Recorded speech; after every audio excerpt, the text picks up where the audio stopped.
From Advisory Board, we are bringing you a radio advisory. My name is Rachel Woods.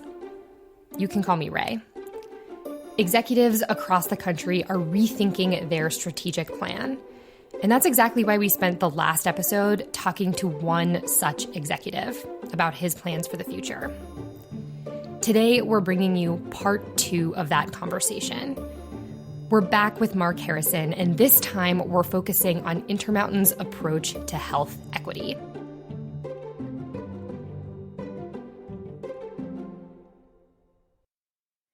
So Marc, let's talk about that. And I want to talk about social determinants and health equity by taking a lens to technology. In our last episode, you talked a lot about the impact of tech in terms of things like telehealth and AI and the mobile experience. But honest moment, much of that push for a more digital patient experience comes from patients that look like me. So somebody with headphones on or... Yes, exactly. No, I'm talking about young, healthy millennials who use Uber in normal times and who, Right. Order ice cream off Postmates, which I've done way too many times during this pandemic, and are looking for similar experiences with healthcare. But it's important that we also make sure that we're making care accessible for vulnerable populations, for rural populations. So we have to acknowledge this digital divide and the very real pushback that tech-enabled care delivery could actually make health disparities worse. How are you thinking about bridging that digital health divide at Intermountain? So that's a superb question and not an easy one to answer. It's a multifactorial approach, Ray, particularly for the rural communities. We still have areas here that don't have fiber, and it becomes very difficult. Now, what's interesting is that when we have a hospital in a community, we need the fiber, and we get it. And it actually can open up access in an indirect fashion for neighbors and communities, which is a fascinating sort of bleed over. We advocate at a state level, and then we have helped support economically getting rural areas connected. I think the bigger issue is around personal devices and what it means to be able to access care on your phone or on your iPad or your laptop or whatever. We're finding that's actually a little bit less of an issue than we thought it was going to be. Yeah. Because these devices, I think people are prioritizing them probably very appropriately as integral to actually how you have to live.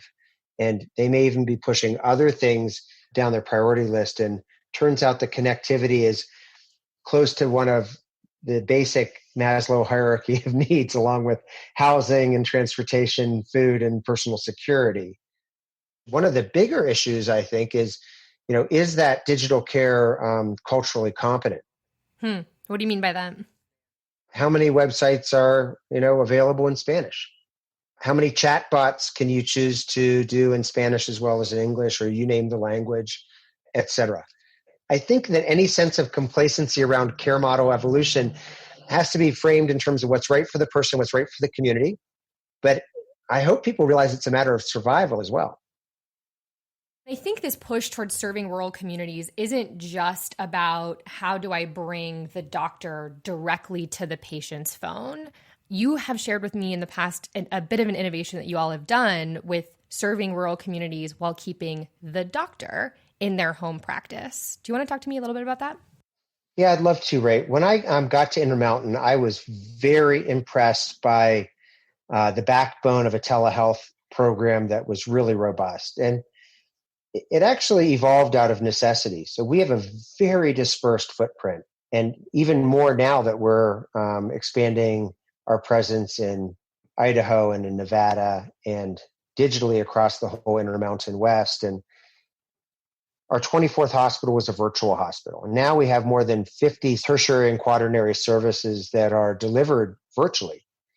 And in the last year and a half, we've added about 20 or 25 affiliate facilities outside of Intermountain. We have another 25 or more in the hopper, and it's going extremely well. our clinicians were moved by the plight of some of our patients in rural areas. And I'll give you one example that's actually kind of near and dear to my heart. Nurses at a hospital in central Utah, about 100 miles from this hospital to the next town in any direction, were noting that old people in their community who got diagnosed with cancer were choosing to die instead of get chemotherapy. They didn't want to drive hundreds of miles every week for infusions. In their mind, they didn't want to waste the end of their life on the road. They wanted to be with their family. So these nurses, they said, how do we do this better? How do we solve this problem? And we have extremely flexible, innovative folks at Intermountain, as you know, and they put together a tele-oncology program. So patients were willing to go and get staged at one of our big centers, and then we're able to, after a televisit, have their chemotherapy and other infusions and checkups done at the local hospital. So really interesting that the patients did really well and they liked it and they didn't, quote, waste the end of their life driving all around. And the collateral benefit is that the rural hospitals did better economically. Now, maybe our bigger centers had a little bit less economically. For the folks who are in a risk-based model, it doesn't really matter to us. And so now we've got, 8 or 10 oncology clinics scattered across the Intermountain West, and people are staying close to home. Yeah. And we've been talking about impacts to improve the health and life of rural populations, but we also know that COVID has been a catalyst for change and reinvigorated the fight against structural racism. I'm curious how you are thinking about the future of healthcare and addressing some of the racial disparities that we see in the health system. The first thing we're going to do is make equity and addressing disparities in health part of our value system and part of the fundamentals of care that underpin all of our strategies. So we will be addressing equity and health disparities in the way we address everything else: consumerism, affordability, access, innovation. So we will have discrete goals around what are we going to do for people. Can you share some of the practical things that you're going to start doing to make progress towards minimizing those disparities? So one of the things we're going to do is we're going to start measuring disparity in our population in a very biomedical fashion. So as a very first step, we have documented what others have found around maternal fetal medicine and risk to women of color in terms of their own health and the health of their babies. Our obstetricians have taken great pride in providing everyone the same care regardless of who they are.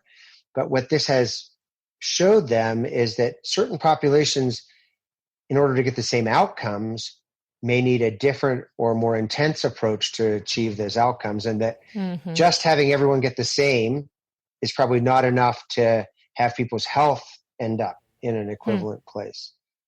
Can I jump in on that? So as somebody who works with physicians every day, alarm bells are going off in my head for the frontline physician who's saying, but you can't ask me to treat my patients differently. It feels like cherry picking, right? And I'm imagining the pushback that you could get to physicians who are completely strapped for time right now. So I'm curious, first of all, did you get that pushback? And how are you helping those physicians provide differentiated care to those vulnerable patients who need it? So, it's interesting.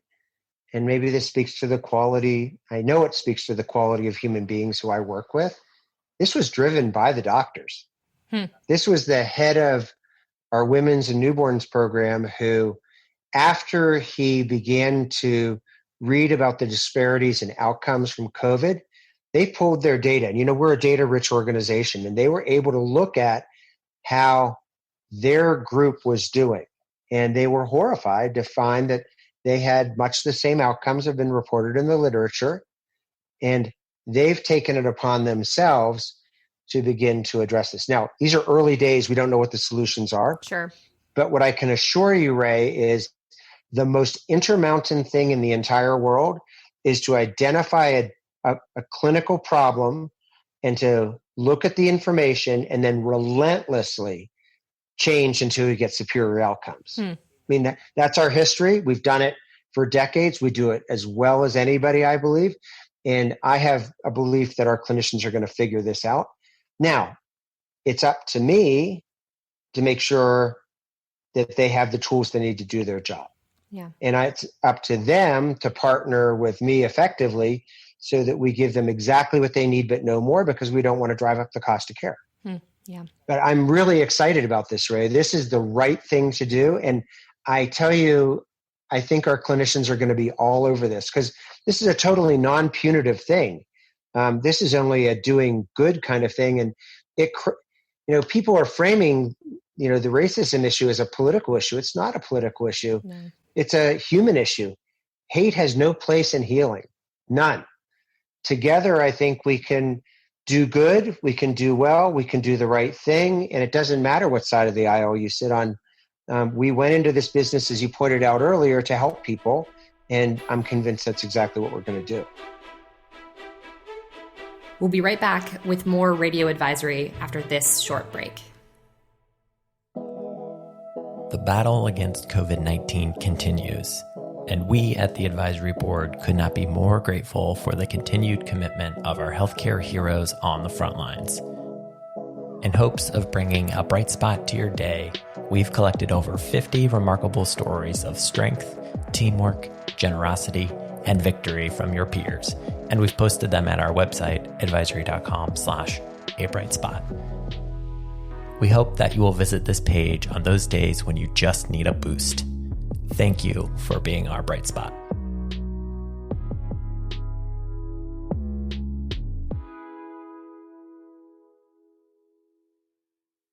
You mentioned that making equity one of your strategic goals was one big effort that Intermountain is making, but I don't think that was it. No, we will be recruiting a chief equity officer. And there are folks who just slap that person onto their leadership team. And we've been extremely thoughtful about, as we've created the job description, we want this person to have an impactful, meaningful job. What committees do they need to sit on? Who are their partners? What are their roles and responsibilities? And I hope that there's somebody who's listening to this who will apply for that job too. Is there an email we should put in the show notes for them to submit their resume? Contact mark@imail.org would be just fine. And we will also be putting in place, and the title may change a little bit, but an associate chief nursing officer for equity and an associate chief medical officer for equity. These will be enterprise roles that address both how we deliver care, how we recruit people, how we create workforces that represent our communities. I think it's going to be very impactful. We will also invest in developing pipelines. Change doesn't happen overnight. And we will make key hires that are diverse, but I think more impactful is how do you change the economics of an entire community by creating pipelines to jobs that are going to change the trajectory of families for generations. And we're really excited about that. You're actually starting to talk about what my next question was, which is actually hopefully an opportunity to get ahead of some pushback that I think people might be thinking or considering right now. And I want to give you a chance to fully address it. Intermountain is headquartered in Salt Lake City, which isn't necessarily known for its diversity. You also have some benefits there, right? A healthier population, perhaps more favorable social determinants of health than other parts of the country. What do you say to that pushback? So if you actually look at Salt Lake County and the Wasatch Front, it's extraordinarily diverse. We have really robust Latino communities, South Seas communities, indigenous people. There is a growing Black community here as well. What you said may have been true when I trained here 30 years ago and we left and came back. It's not true anymore, and that's just an excuse. I'm not big on excuses. I'm big on identifying a problem and then making inexorable change. Now, for people who don't believe in our model, there's a reason, in addition to having enormous respect for Healthcare Partners Nevada, which is now Intermountain Nevada, that we added them to our family. We wanted to learn from their ability to keep people well, but we also wanted to demonstrate that the integrated Intermountain approach is viable in other geographies. And what I will say to your listeners is watch us grow and watch us apply this model to diverse geographies and do the right thing and demonstrate that population health and value-based care works regardless of where you are. And Marc, I think that brings me to my final question. It is one that I ask at the end of every interview here on Radio Advisory. You and I have covered a lot today about the future of healthcare. So my question for you is, what should leaders in healthcare be focusing on right now? Ray, I'll answer that a little bit indirectly. It wasn't so long ago that I was at a meeting of healthcare leaders, and there was a roundtable conversation about the things that were worrying each of us. And probably 20 people around the table. 19 people gave self-interested answers or institutionally interested answers. How much are we getting paid? What's the regulatory environment like? Sort of pissing and moaning about the technology disruptors and how they're making things a lot more difficult. Nobody talked about how they could use the privilege of their position to make the lives in the communities around them holistically better. So I don't care what your political bent is right now. I'd say that our political system is fractured and there's a real schism. The people who are listening to this podcast are really responsible for lots and lots of lives and lots of dollars. My question for them is, what are they doing to make systematic social change that's going to help heal some of those divides and to provide a refuge for civil, thoughtful, collaborative conversation? And that we should take the ability to collaborate that we have rediscovered during COVID, and we shouldn't give up on it. That's so right. Marc, thank you so much for coming on Radio Advisory. Thank you.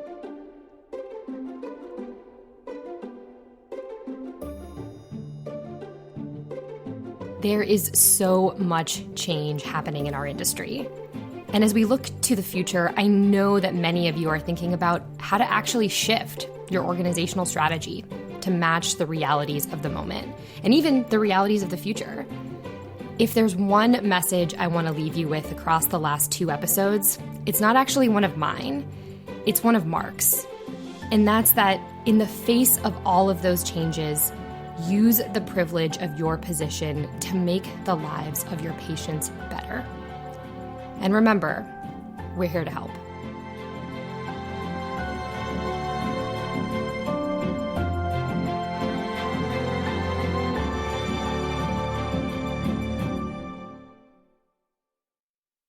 Owen, you're not supposed to be here.